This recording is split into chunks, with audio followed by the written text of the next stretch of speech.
Hey everyone, Kyle once again, and welcome back to the next episode review of Reborn as a Vending Machine, episode 2. If people are memeing this thing, this series though, but, yeah, which, it's because you're being reborn as a vending machine. I know it's a silly idea though, but I think it's, some of its cases, it's been very cleverly written, in some cases. Especially in this episode towards the end, right? But anyway, but this show has been really fun so far, and sadly though that it's only a short-lived series though for the light novels though, but so it's only going to be this series, only one season sadly. But regardless though, I'm enjoying the series so far, and so with our character of Lamus and Boxo, they've been asked by a bear, the director of the Hunters, right? I was gonna say Papa Bear though, but well, he might as well be a Papa Bear though, but Bear director, Director Bear, I will say. So Director Bear is asking them to ask the two of them to join on this mission, with a group of hunters and to destroy some frog fiends. So that's those frogs in the first episode when they first attacked our guy. They're frog fiends. So they agree to it. Well, and I guess it does. It does seem that Lamus does kind of understand what he says, even when he keeps repeating the same words. Though, I guess so I think she does somewhat understands him. So they go into this group of others of these hunters that led by this one guy who I would say I call him Mr. Cowboy because he looks more like a cowboy, minus the guns. He does carry knives though, but minus the guns. Oh, and by the way, if you're listening to all that noise in the background, all the hammering and the sawing, and I'm getting new windows downstairs installed. So if you're hearing all that the hammering and sawing, there are people here working on putting new windows in. So just to let you know. But yeah, Mr. Cowboy here, and with some other group of people. One's this one girl who's an archer named Shui. And this other girl who's a sorceress named Familia, I think it's right. But it was a good thing that Blamus is bringing Boxo, because this thing is you have all these people here they're hunting, right? And Boxo is the supplier, right? Because you give him endless supply of food, water, or whatever, right? So that way they don't have to, pretty much run out of anything, because he can just automatically refill those as long as he keeps the points up, because he needs points to keep himself alive. So if he keeps that up though, but he can provide us an endless supply of all kinds of drinks and food and hot stuff, cold and hot stuff. So and that way everyone doesn't get all their share. That way they don't have to run out of food supplies. So that's a good thing that he's the supplier, and with Lamus to help with her strength to just carry him around, right?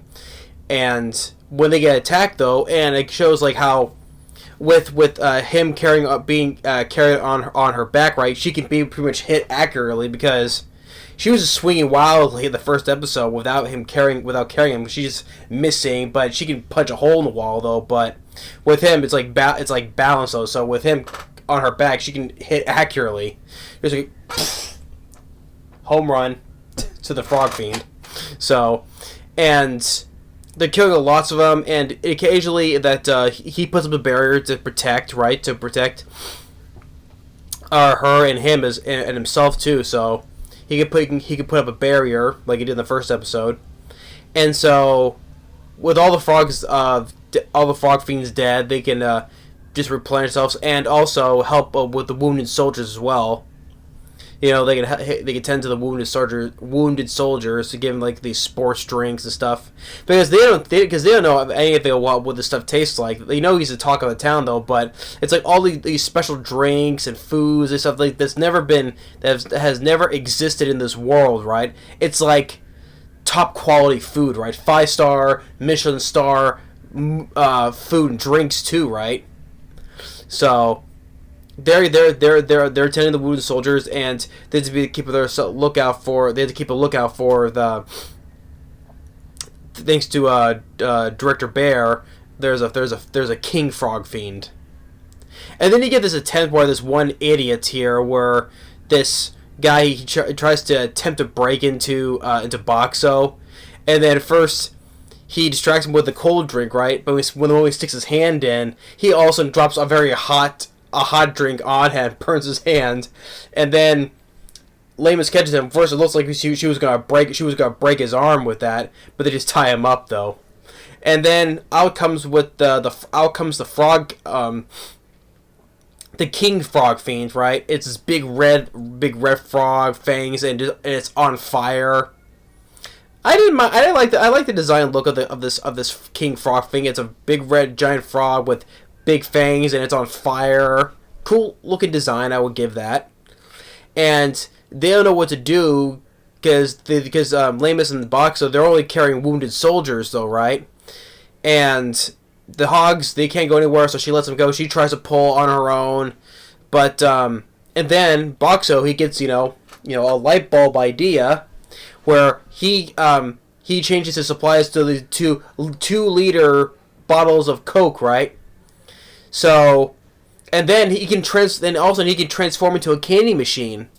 So he can not only change the supplies himself, but the supplies that's in him, he can change his whole form from a vending machine into a candy machine, and it's full of mentos. So, and I'm like, oh, okay, now this is where I know where this is going. This is the clever part I was talking about. Okay, this is a very kind of stroke of genius here. So, they're going to use the mentos and Coke routine. You know how many people, any person knows you put mentos, especially if it's Diet Coke. I don't know why. I don't know why it's Diet Coke when you put the Mentos in. It would cause it to explode, though. But it doesn't matter. It's Coke, Diet Coke, whatever, same thing. But he gets a light bulb idea to use that against that, because since they have wounded soldiers and they have no weapons, right? So, he tries to explain to Lamus, right? Because with the whole thing of Code and Mentos, though. But and then you get the one idea. The idea gets made because that idiot tries to break into Boxo, he's tied up, and he's like, tie me, right? And then one guy just goes and shoves a whole freaking bunch of packages of Mentos in his mouth, and just pours the Coke onto him, and then the guy bursts out like a geyser, which I thought that would have killed him because they shoved so much packages of Mentos in his mouth. I thought that guy would have been dead. His head would have exploded. Just like that was hilarious. I mean, they shoved a whole bunch of it in his mouth, and they dumped the whole Coke, and his mouth just burst into like a geyser. So, and then now that Lamus gets the idea, and he has all the wounded soldiers get a whole bunch of 2-liter Cokes, all the Mentos, and then shoot it right at its eyes, blind the sucker, right? And then when Mr. Cowboy and the rest comes in, then they take care of the rest and defeat the King Frog. And I mean, I thought that was kind of a stroke of genius, cleverly wrote part there. I think the author was knew what he was writing in, and I think adding in the Mentos and Coke, I thought that was that was a very clever thing to use to defeat this giant flaming frog. I mean, like I said, in this world, this doesn't exist in this world, so they don't know what to think of it. But I think, hey, it works though, so let's use it. Let's put the Mentos in. They're holding in, so waiting for the right time to fire, blind its eyes, and then the rest of the team comes in and takes it out. And they're all thinking, hey, this is thanks anyway. And even Director Barris says, hey, this is I was wrong. He was gonna put I'm gonna go back. I don't know what part was though, but they thanks him anyway. And even Boxer deserves a little credit too, right? So after that, they're just gonna continue to press on, and that's been this episode. Episode 2, I'm really enjoying this series so far. I mean, just the whole clever thing of using the Mentos and Coke, that was a stroke of genius, just to use to defeat a giant flaming frog. That was clever. I had to give it that.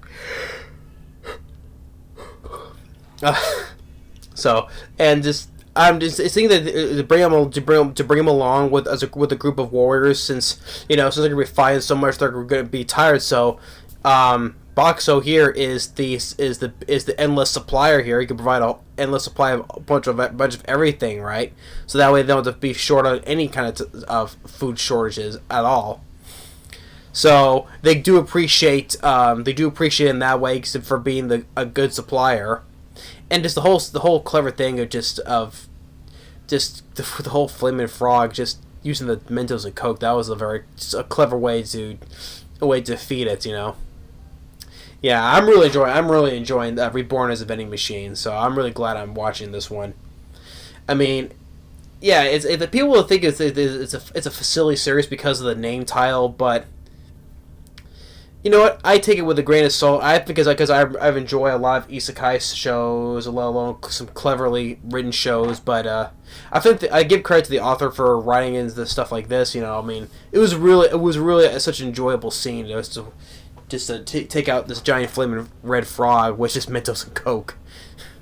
Well, they didn't do it alone. They said the rest of the group had to come in and with their weapons and then take out the frog, but as a distraction.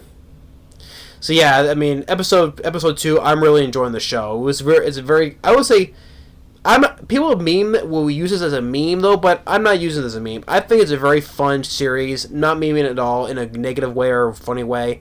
In a serious way, I'm really enjoying this show. It's a very fun series so far. So yeah, that's episode 2 of Reborn as a Vending Machine. Thanks for watching. Stay tuned for the next one, and we'll see you next time. Later.